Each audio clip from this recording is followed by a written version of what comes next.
Welcome to Unapologetically Sensitive, where you can learn, relate, laugh, and maybe even live a bolder, brighter life. I'm your host, Patricia Young. This is a weekly podcast where we explore the strengths we have because of our sensitivity and some of the challenges it poses as well. The information in this podcast is not a substitute for help from a licensed mental health professional. Hey there. To the creatives, healers, sensitives, and deep thinkers, welcome. How you doing? Happy New Year. It's been a crazy start to the new year, to 2021, hasn't it? Hopefully by the time you hear this on Tuesday, things will have settled down a little bit, but it has been unbelievable, inconceivable, no words. None at all. This is 2021. Woohoo!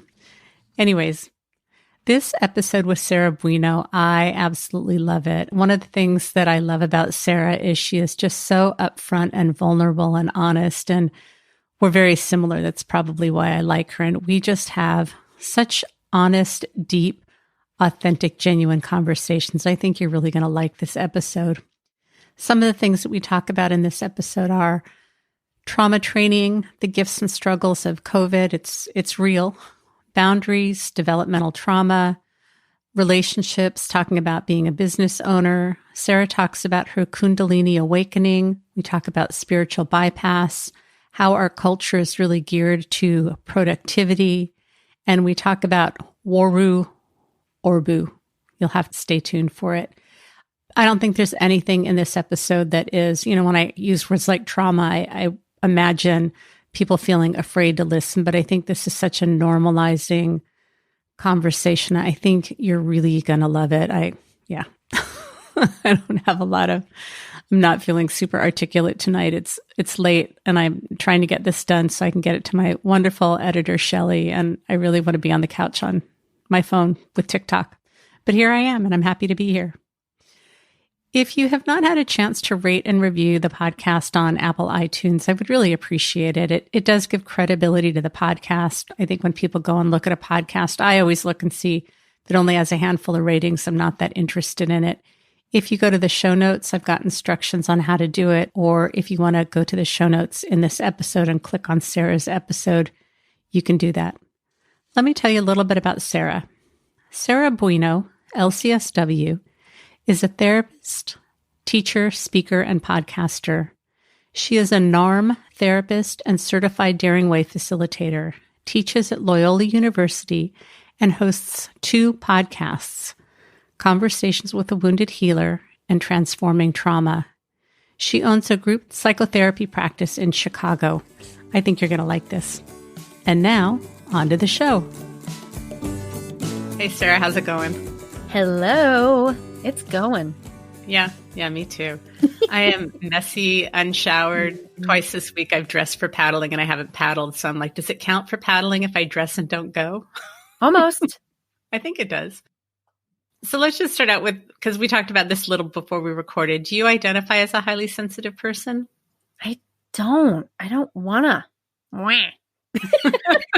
And that's my response. And that gives you any indication of where that's coming from.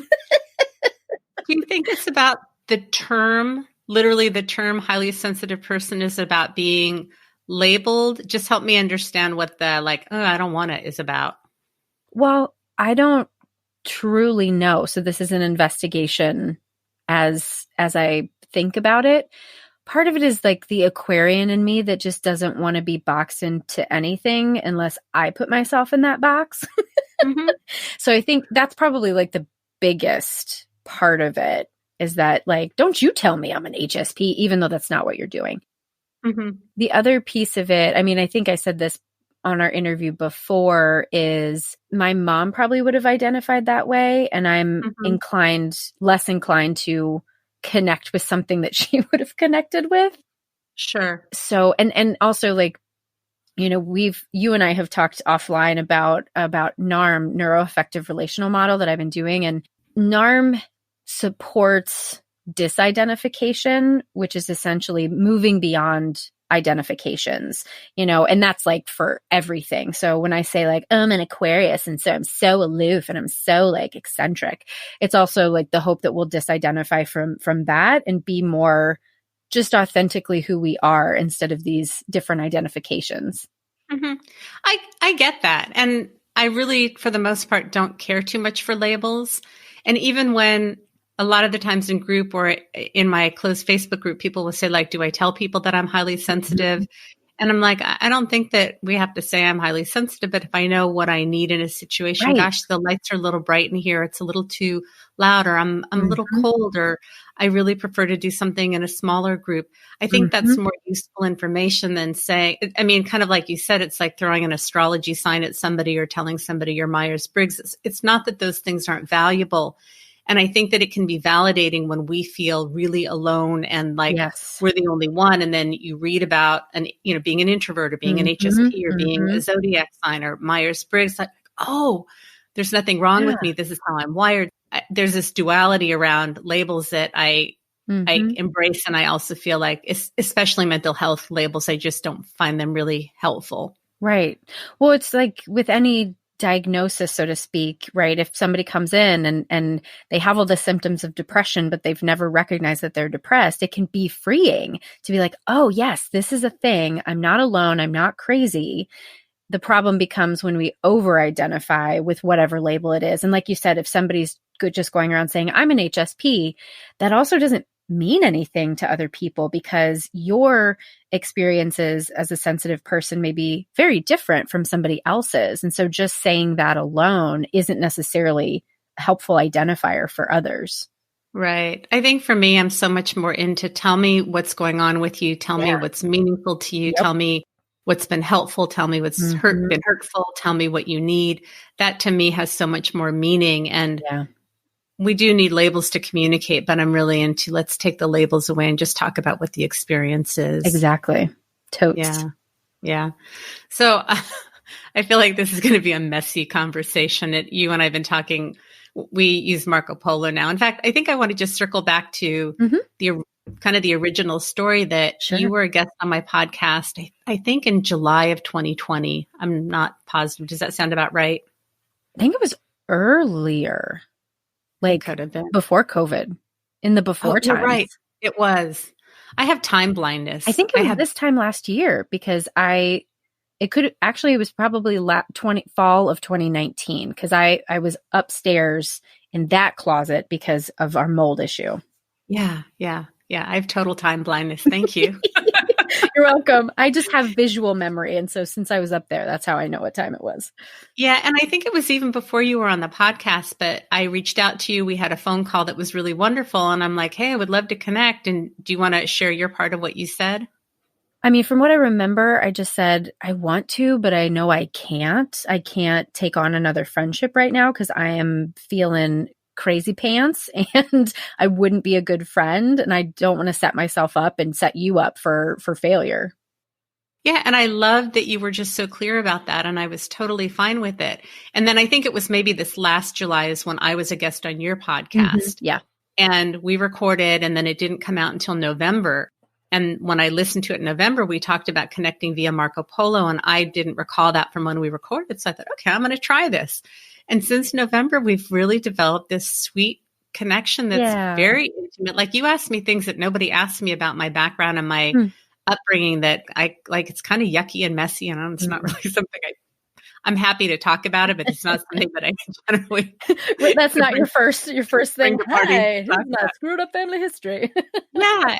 And so, the reason why I wanted to bring that up is I think often when we come from a place being wounded, I could have gotten really hurt when you set that boundary and it felt really loving to me and I let it go. And, then it worked for me to be on your podcast. And then I totally forgot that we talked about it. And so I'm like, let's give it a try and see what happens. And so sometimes what we think is a no might be a not now. Exactly. And it was a good reminder for me too, because there are people that I've been really trying to connect with and they're not reaching back out to me. And of course, like everybody's first thought is, what did I do wrong? Why don't they like me? Most of the time it has nothing to do with us. And it's really about the other person. Cause that's exactly what it was with me. It was like, I don't not like you. I am crazy. Right, And I right. knew enough to just not get you all riled up in it. Well, and oftentimes people feel afraid to hurt people's feelings, and so Mhm. they say yes when they mean no, and then they can't Mhm. show up, and then it's really confusing and even more hurtful Right. to the person on the other end. I was just talking with a friend today via Polo, and there's a group of people that they text with, and they were going to ski, and she's a new skier, and she was in the group text, but then she's like, well, I don't know if I'm skilled enough to go. And then she got a vague, then there was no answer, and then kind of a vague answer. Mm. Well, now a lot of people are going, but it wasn't like somebody said, gosh, we really didn't think this through, and this probably isn't a good activity for you. And it activated all of this other stuff for her. She's an HSP. Like, am I being too serious about this? Am I taking this too seriously? Am I getting my feelings hurt too easily? And Mhm. it's like, no, you were invited to do something and you said yes. And then you got a no, but no, you don't know why, Yeah. which is far more hurtful than somebody just going like, hey, we didn't really think this thing through, and let's schedule something that works for you next time. Mhm. Absolutely. And I don't think people think about that. Some HSPs tend to be so uncomfortable with conflict that we think that we're doing the nice thing by being vague, and it ends up being much more hurtful. Well, you know what else is interesting? This just happened on my Instagram today. I posted something. Honestly, I can't even remember what I posted, but a therapist responded and was like, okay, so if I have a client who's reaching out via text, I remember what it was. It was basically like, if you're feeling crazy all week and then you go to therapy and you're like, everything's great, and you're not actually talking about what's going on. So this therapist said, oh, this happens I have a particular client that does this all the time. They're fine in session, and then they text me all of these things. And she's like, what do I do about that? And I just said, well, this is where we set loving, gentle boundaries and say, we can't talk about this over text. I'm available for a phone call, or, if you want an extra session before our next session, we can do that. And the therapist said, okay, thanks. And then a client stepped in and said, if it's helpful, let me share you my experience as a client with a therapist who sets boundaries with me. And she shared all of this amazing stuff about how she's been able to learn how to self-regulate because the therapist said, no, we're not going to do this now. We're going to wait until Tuesday or whatever. And it was the coolest exchange. And that's such a good reminder for all of us, whether you're a client or a therapist or whoever, that boundaries are really supportive, and they can feel very loving, especially if we came from families where we didn't get those. Right. And I love thinking about boundaries in terms of, because boundaries, I think people think of walls, we think of limits, we think of doors being closed out. Mm-hmm. I love when we tune into what is it that I'm needing? What am I thinking and feeling? Mm-hmm. Do I need space? Am I wanting closeness? Am I wanting connection? Am I needing a little bit more distance? And I think that for me, and when I do my groups and we talk about boundaries in terms of needs, focusing inward on what is it that I'm needing and how do I need to communicate that. I've just had people going like, oh, that makes so much sense. Right. And that's reciprocal, right? If I'm not going to set a boundary, it's not a reciprocal relationship. I'm letting myself be a doormat, and I want to show up in my relationships just like I want everyone else on the other side of it to show up too.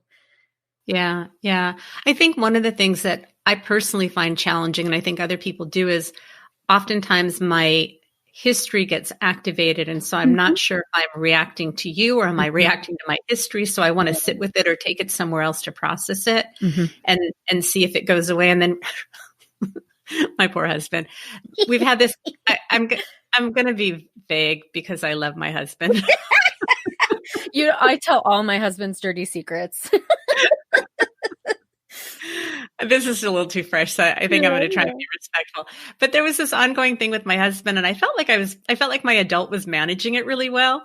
And then there was like a little twist in it, and all of a sudden, like my really young wounded part was up, and man, was she angry, like really, really angry. And I knew that I couldn't communicate that with him, and I thought I'd been managing it. I felt like my adult was talking to my younger part and managing it. And all of a sudden, in fact, I come to think about it, there are two instances of both of them I shared with you in the moment.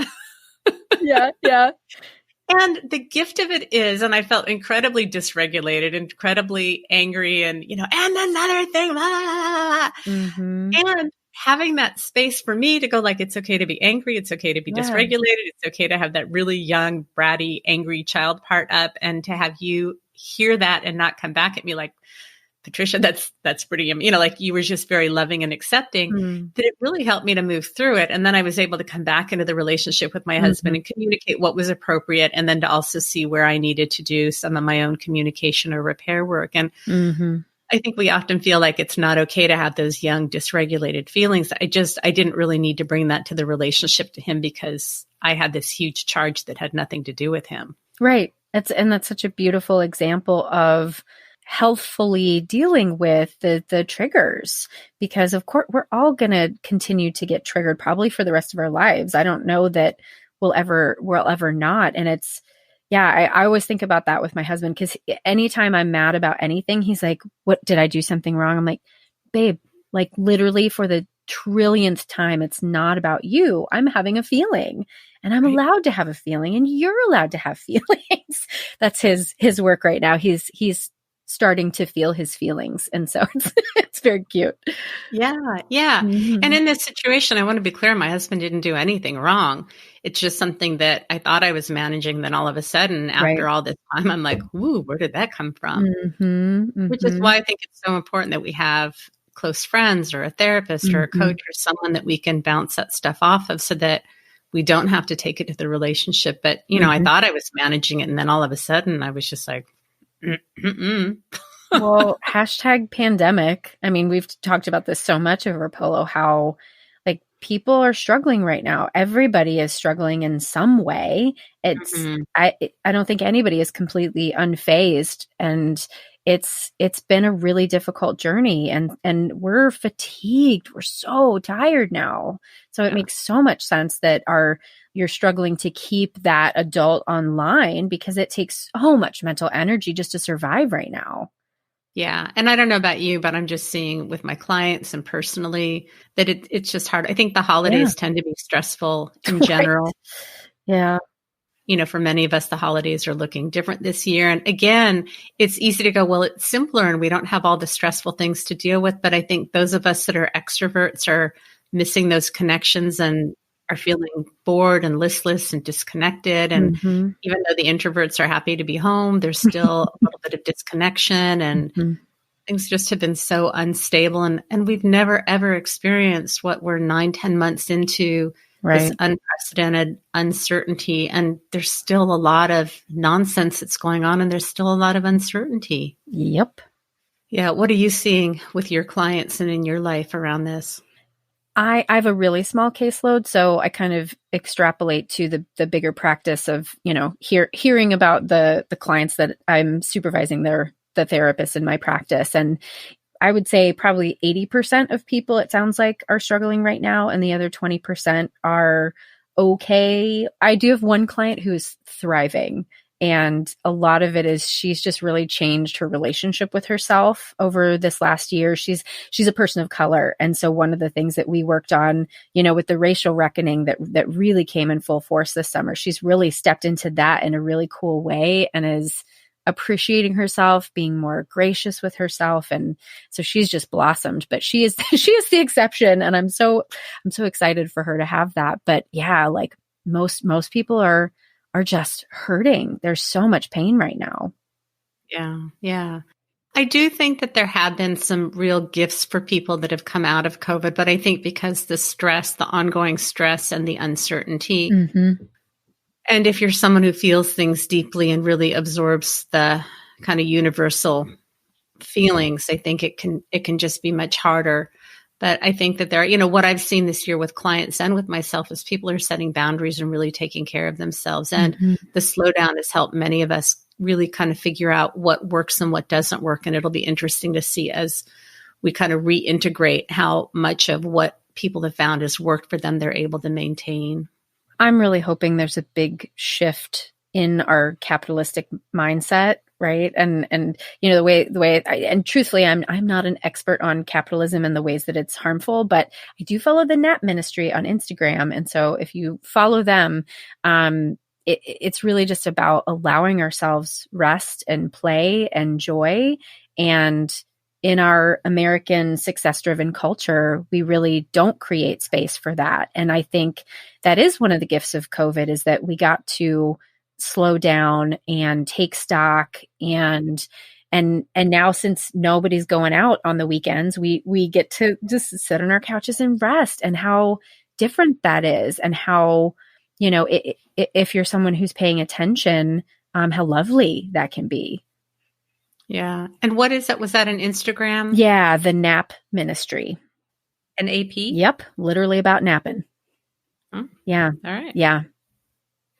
All right. We had talked a little bit before we started recording that you made a big change, I think, this summer. Mm-hmm. And so I'd love to hear about that. And the part that I'm particularly interested in, because I think the listeners, and it relates to me, is how your awareness of your feelings and how you show up in the world changed as you went through this process. Sure. So just to come out super straight, I went to a trauma treatment program this summer. I was barely holding it together when COVID hit. Like when you and I met for the first time and spoke on the phone, I was really in the thick of a lot of pain. And I just started doing some pretty deep trauma training about 3 years ago. And that's when I really started to recognize the truth of my history. I knew I had struggles as a child, but really hadn't put the pieces together that it was developmental trauma. And so the more that I learned, the more I was like, OMG, this was really bad. It was really bad. And the way that everything was happening with relationships and business partnerships and running my own business, I was in over my head. And once COVID hit and all of the stress that came with being a business owner, trying to figure out how to shift everything, it was just too much. And I was hypervigilant about COVID.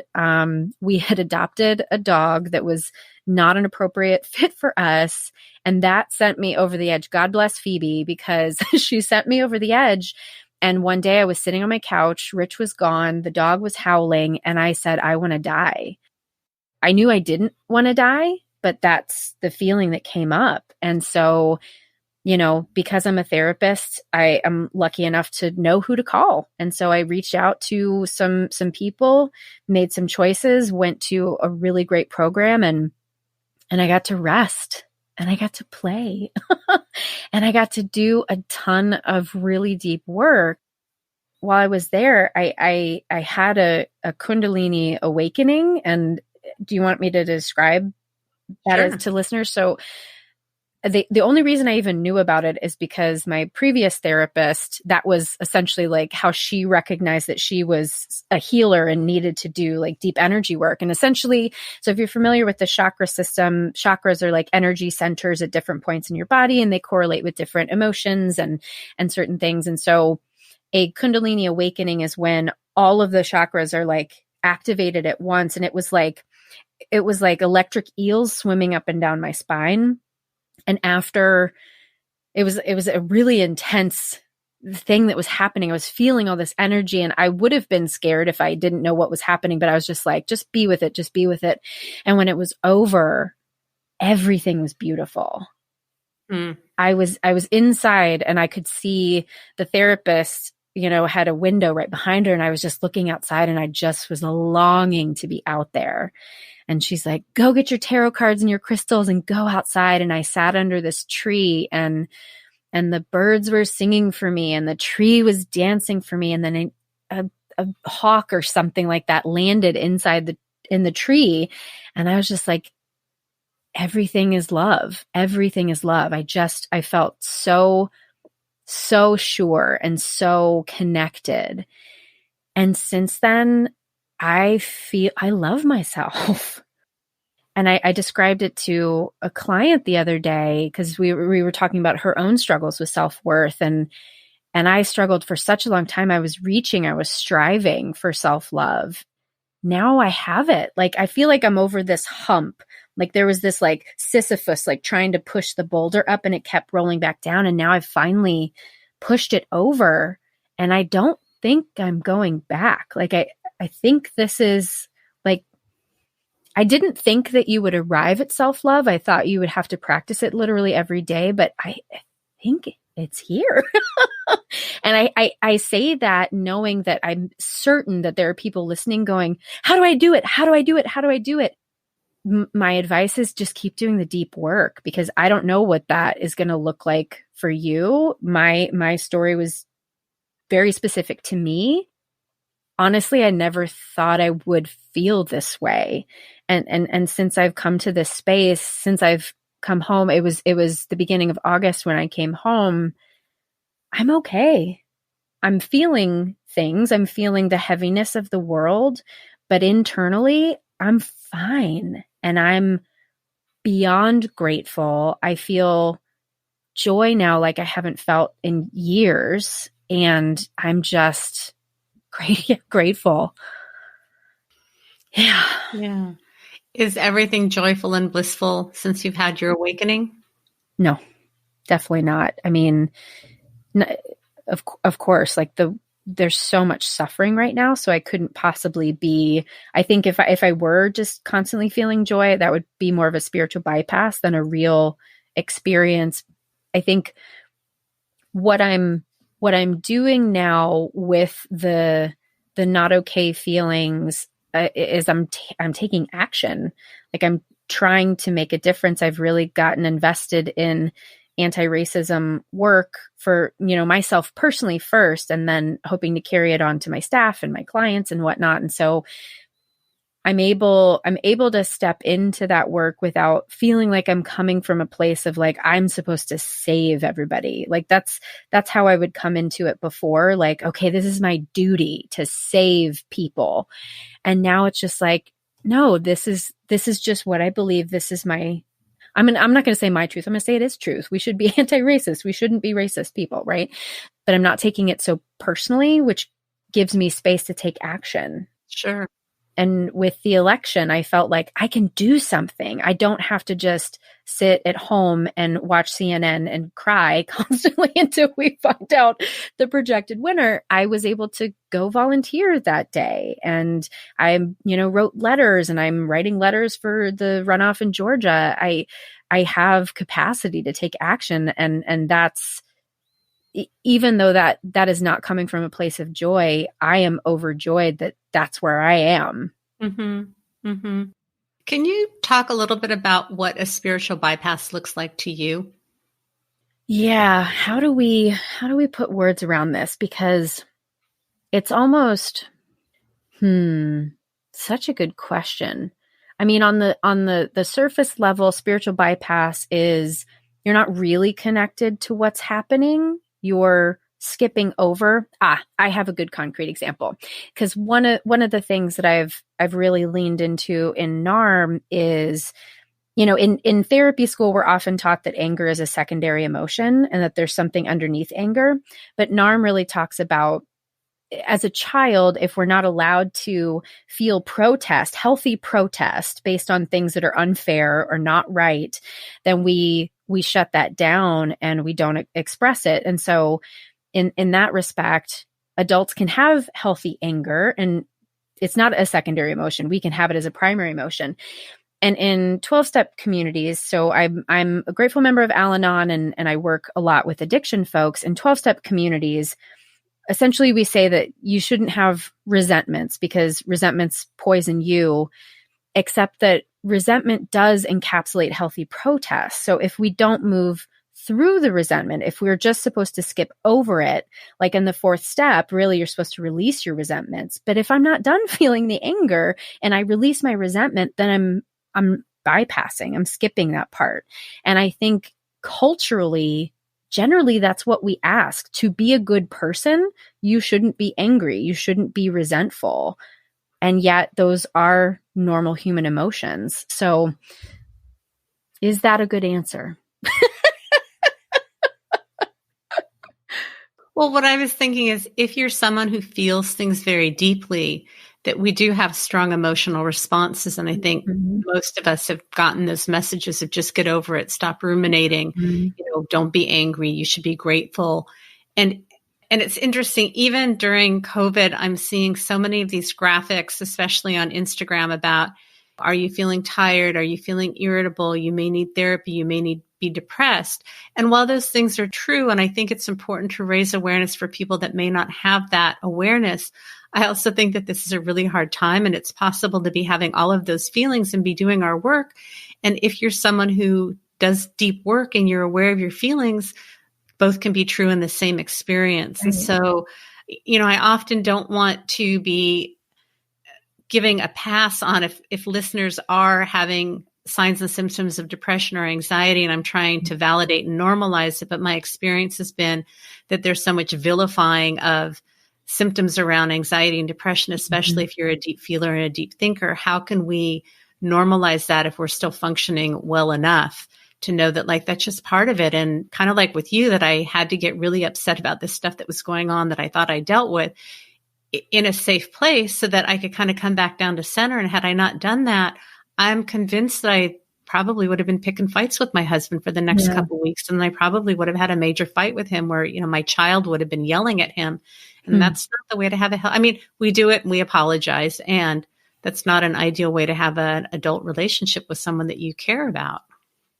And when you talk about vilifying the symptoms of anxiety, that makes me think a lot about, that kind of goes back to our productivity culture, because symptoms get in the way of productivity. And so we have this mentality that we're supposed to go to therapy to be relieved of symptoms. But you and I know as therapists, that is not the point of therapy. We want to get to the deep stuff, and then symptom relief is a byproduct of doing the deep work. But so much of, it in the therapy world, we call it evidence-based practice. And a lot of it is manualized treatment. And I'm sure many of your listeners have heard of cognitive behavioral therapy. It's really a symptom reduction focused therapy. I'm not into that. I'm about getting to the deep stuff, getting to the roots and really pulling it out from there instead of just trying to not feel anxiety. Cause that's a bypass. Yeah. To me, it's about, I don't know if I can articulate this, that there's the external and then the process, and where I like to work, and I think you do too, is the process. But the external is, I'm feeling sadness, I'm feeling pain, I want to get rid of that. Right. And that's where the cognitive behavioral, or to me, the spiritual bypass of just do affirmations and just notice what's going well. Right. What process means leaning into what are the feelings, what's going on. And there may be a wound there. I have a wound of, I'm alone and nobody's here for me and I don't fit in. So when I get down to that wound and I've done the work around it, then I may need to come in and give myself reassurances that my young self did feel alone. Today as an adult, I'm not alone and I'm okay. And I have people that love and support me. That's not cognitive behavioral bypass. It's about going in and doing that reparenting. It's yes and instead of either or. Yes, exactly.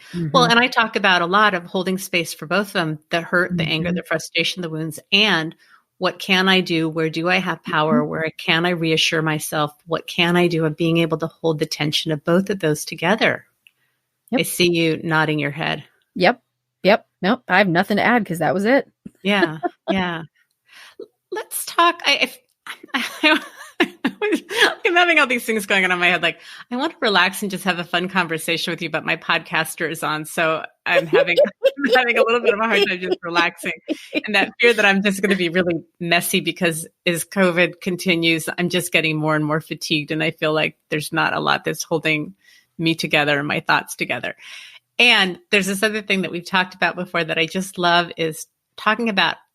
It's really about authenticity as a therapist, and there are kind of two camps. And so there's always a part of me that feels defensive about this because I want to be right and I don't want to make it a right or wrong thing, but there's still that part of me.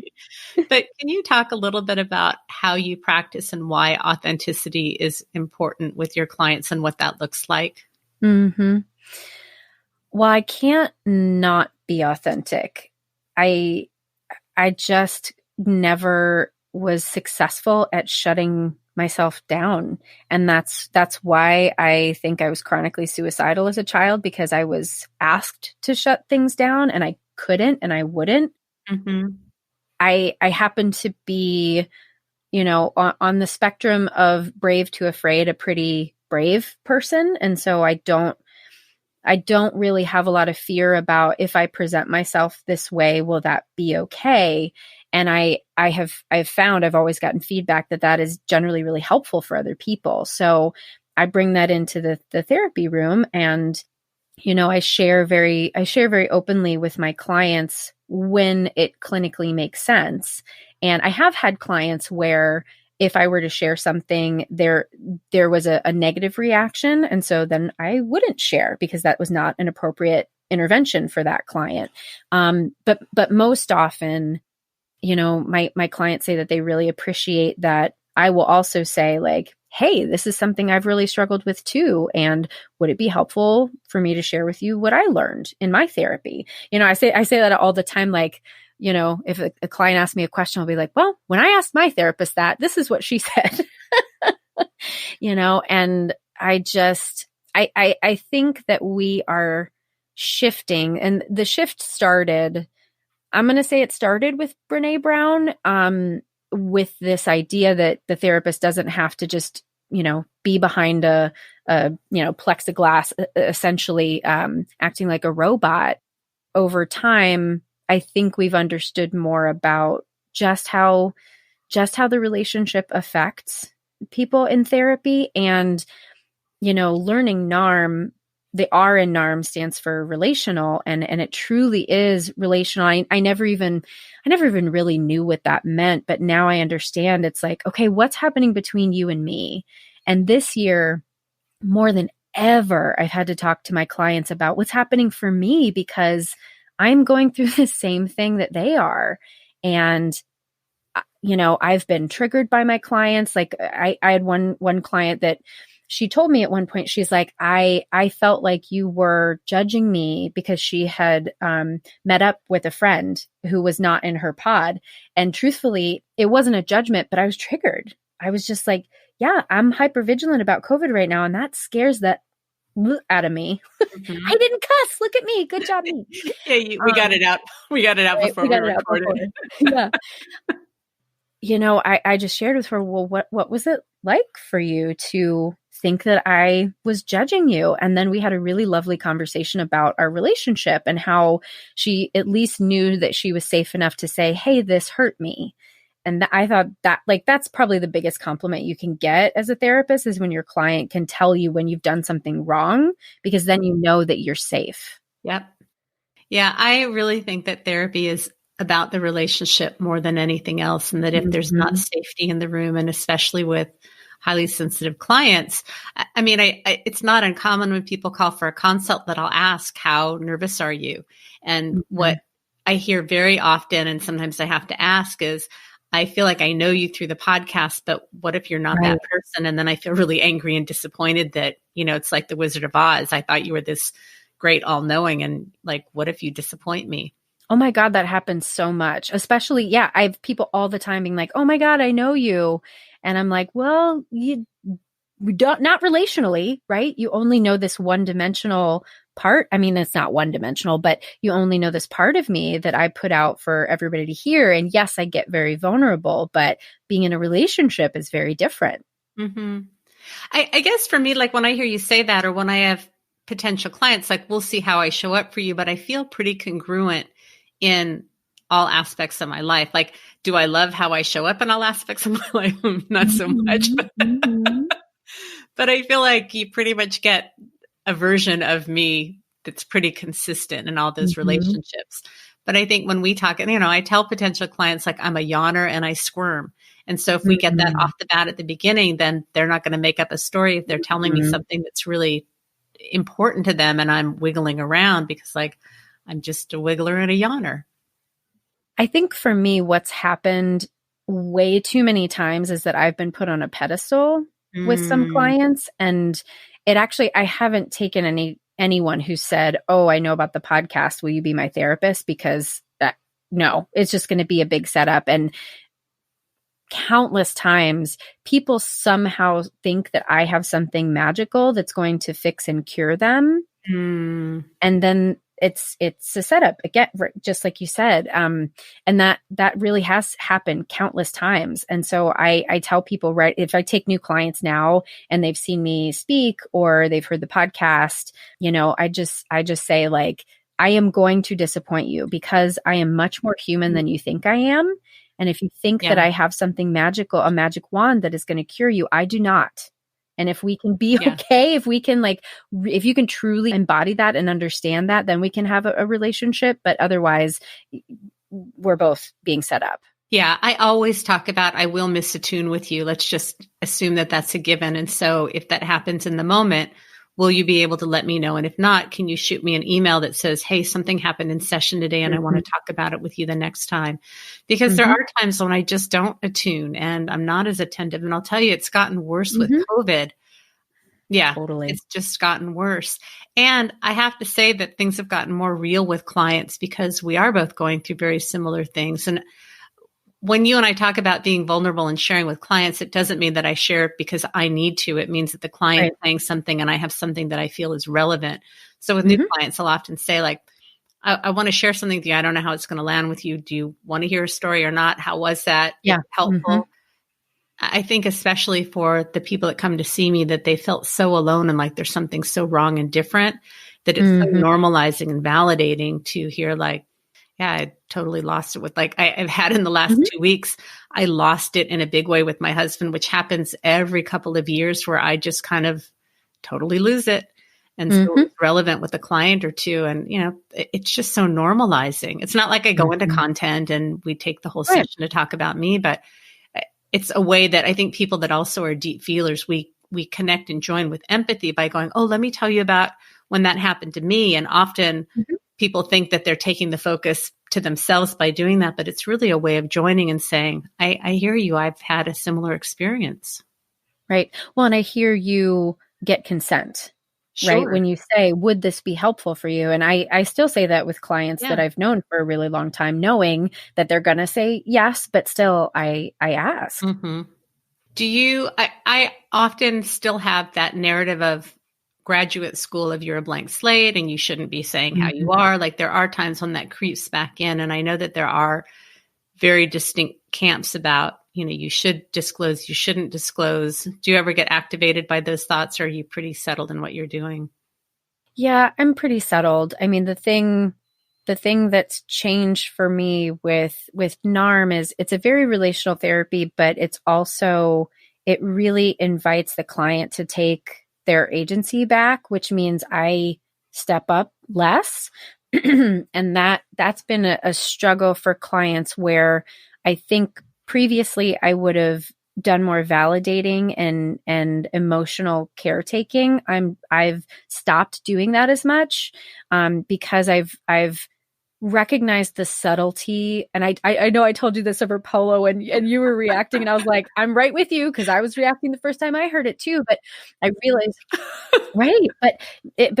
I realize how I'm subtly colluding with the survival styles and the child parts, right? Because and I see this in my own experience of therapy, if I'm just constantly validated, I'm not then taking any agency for my own part of the work.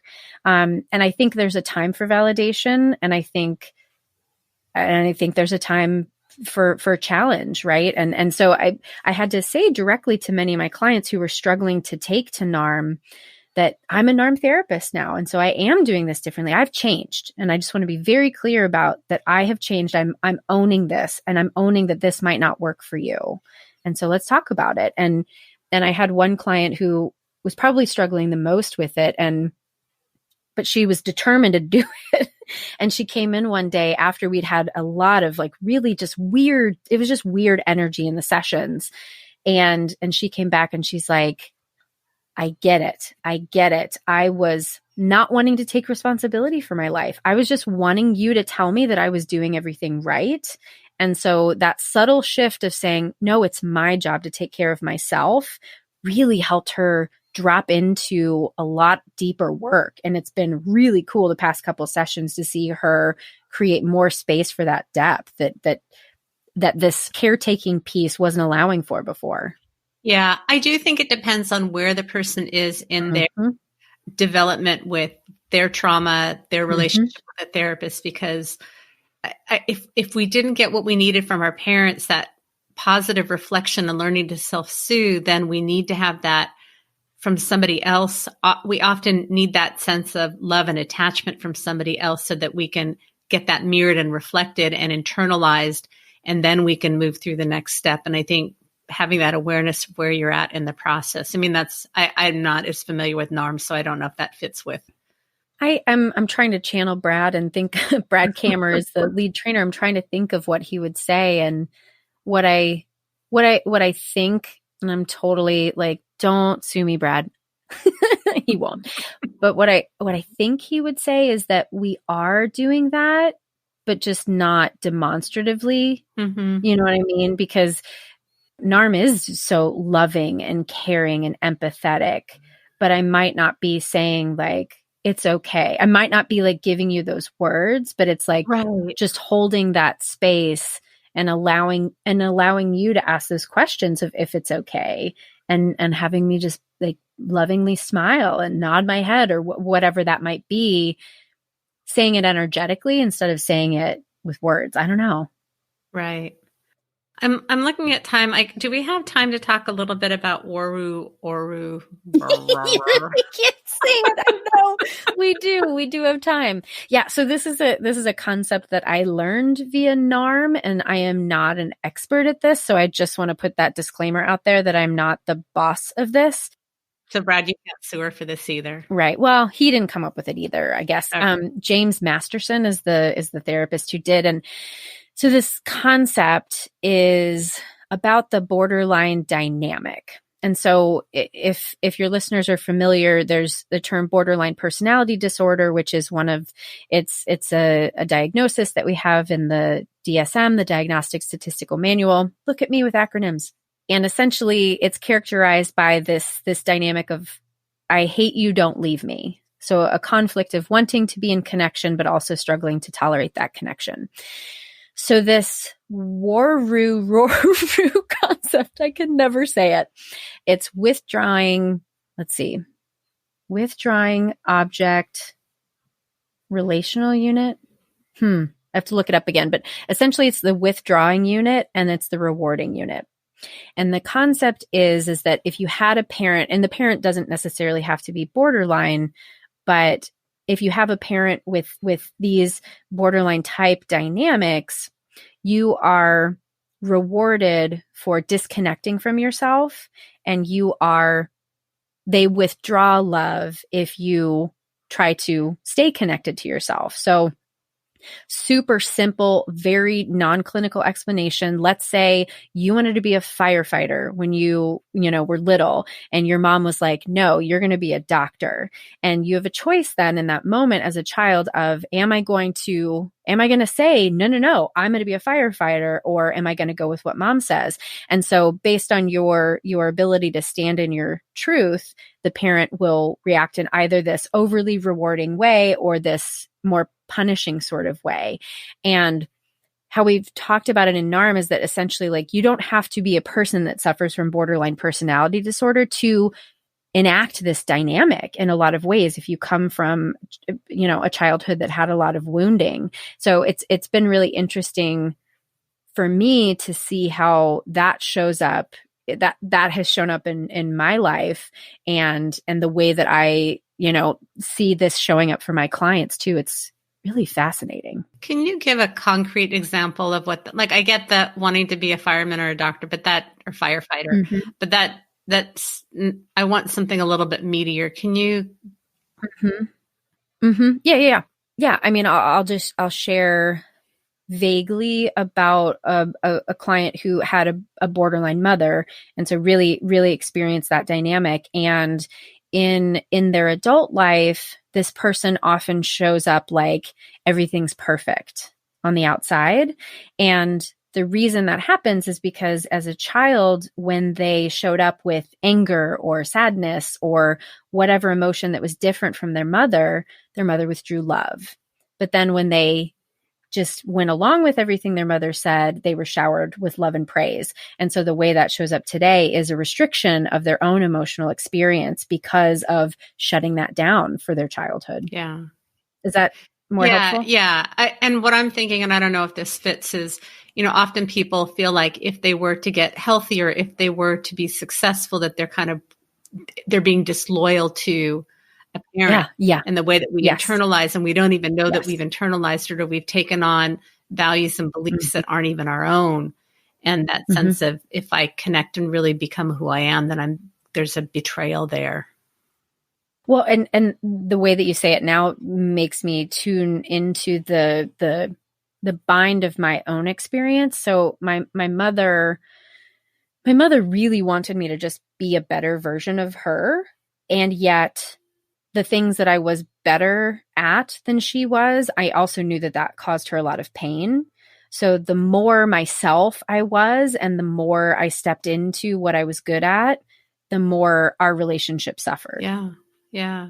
I'm seeing that we're going to need to wrap it up, but I've been seeing so much of this, that when parents have expectations that their children will be a certain way and will make the parent feel better by their behavior, and then the child turns into a young adult or an adult who has different values, different thoughts, wants to be independent, and the parent rejects that I'm going to say child, but young adult rejects them, disowns them, cuts off support because they're not showing up in the way that the parent feels like they should. Oh, man, it just hurts my heart. Why did you have kids if you didn't want them to be themselves? Well, and we want our kids to be independent and to do things their own way and to find their own way, even if it's not what we agree, even if it's not what we like, that our job is to love our kids and to love what they love and who they love.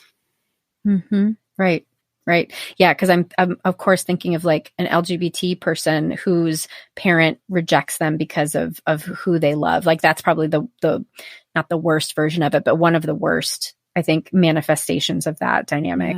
Yeah. So if you happen to be listening and you're one of those people, my hope is that you know that you have a right to be exactly who you are, and that you will have your chosen family and your chosen community. And often it's not our parents, if it's not often the family that we were born into, but we can create that loving, supportive, nurturing community where people just love us for exactly who we are. Absolutely. Yeah. Sarah, where can people find you? Is there anything you want to promote? Why don't you tell us about your podcast and where people can find you online?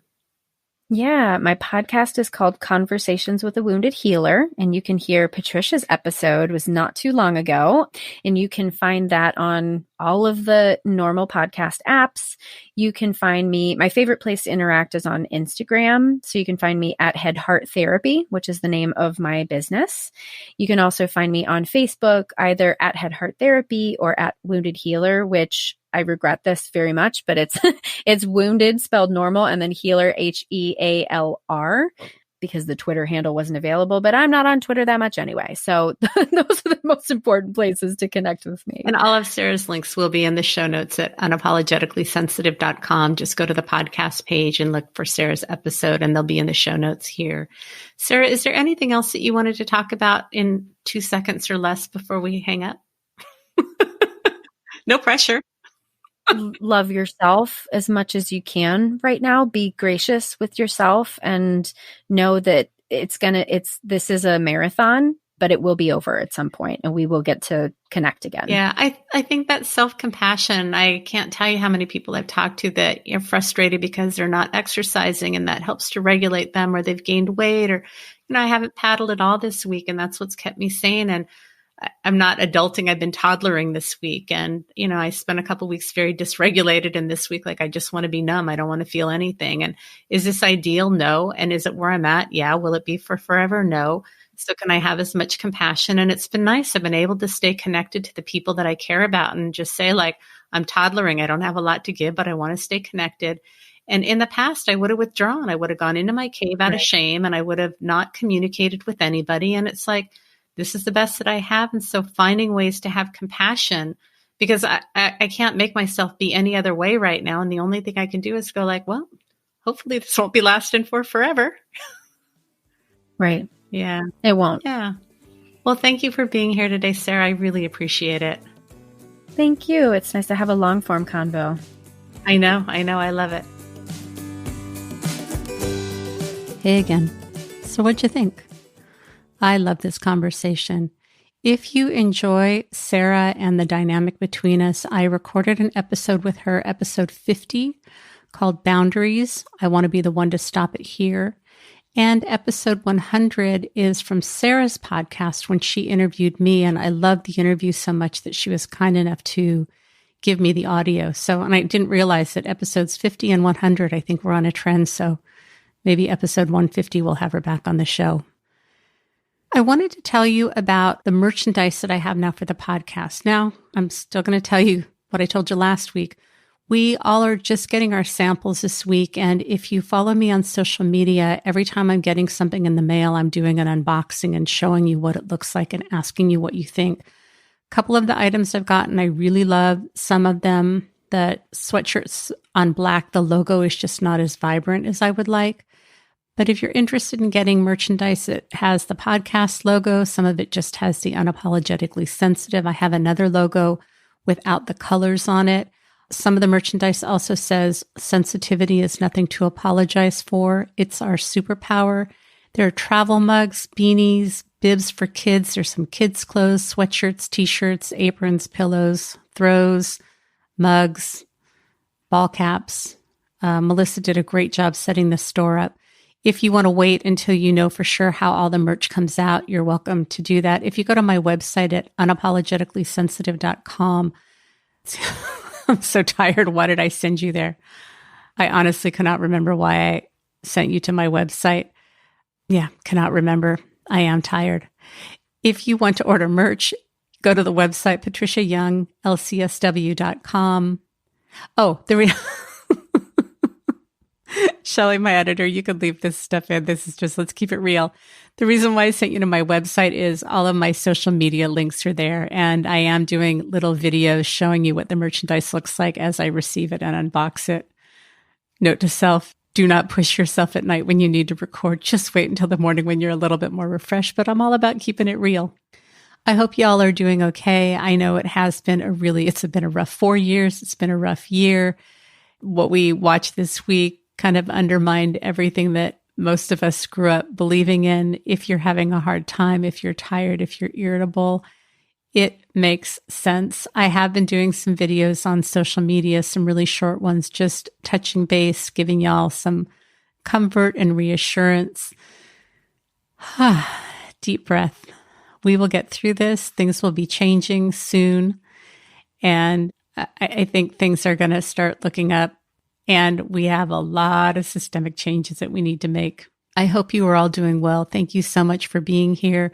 I love connecting with you in the community. Thank you to everybody who's reaching out to me. Remember, sensitivity is nothing to apologize for. It's our superpower. Have a blessed day.